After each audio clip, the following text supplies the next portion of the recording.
Anantapuram lecturer అని ఇన్స్టాగ్రామ్లో ఒక పేజ్ ఉంది. ఆయనకు అందులో 1,00,000కు పైనే ఫాలోవర్లు ఉన్నారు. చేసేది ఉపాధ్యాయ వృత్తి అయినా పిల్లలకి అర్థవంతమైన భాషలు సరళంగా స్పష్టంగా చెప్పడంలో మధుసూదన్ దిట్ట.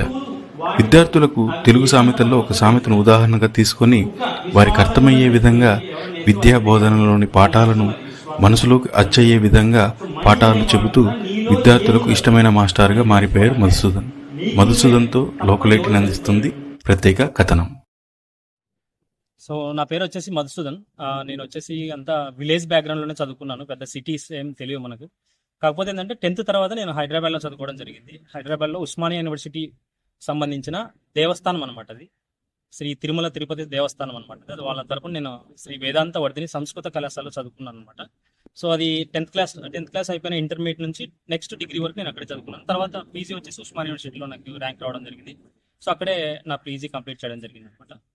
సో మెయిన్ బ్యాక్గ్రౌండ్ ఏంటంటే కష్టాలు సుఖాలు కన్నీళ్ళు అన్నీ బాగా పరిచయం మనకి. ఎందుకంటే వాటికి మించిన పరిచయం, వాటికి మించిన ఎక్స్పీరియన్స్ నాకు తెలిసి మనుషులకు అవసరం లేదు.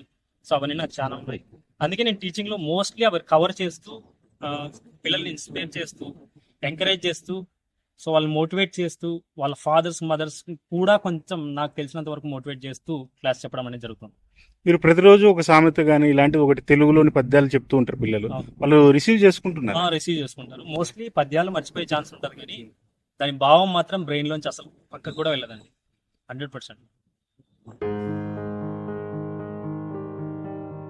పల్లెటూరు వాతావరణం నుంచి వచ్చే విద్యార్థులు ఆ పల్లెటూరు మూలాలను వదిలేసి వెస్ట్రన్ కల్చర్కు అలవాటు పడుతున్నారు.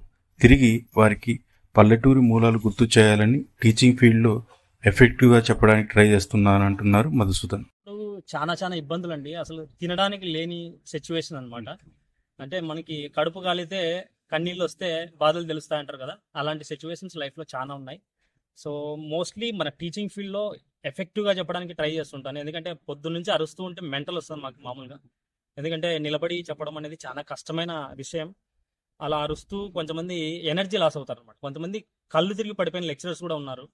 సో కాకపోతే ఏంటంటే నేను వాటికి కొంచెం సెక్యూర్గా ఉంటూ వాళ్ళని టీచింగ్ చేస్తూ ఎఫెక్టివ్గా వాళ్ళకి అర్థమయ్యేలా చెప్తూ, సో పల్లెటూరు బ్యాక్గ్రౌండ్ నుంచే మోస్ట్లీ వస్తారు కాబట్టి ఇప్పుడున్న జనరేషన్స్లో చాలా మంది ఏమైపోయినారంటే ఈ పల్లెటూరు వాతావరణం వదిలేసి సిటీ వాతావరణంలోకి వచ్చేసి పిల్లలంతా కూడా కొంచెం వెస్ట్రన్ కల్చర్లో ఉండాలని చెప్పేసి అనుకుంటున్నారు.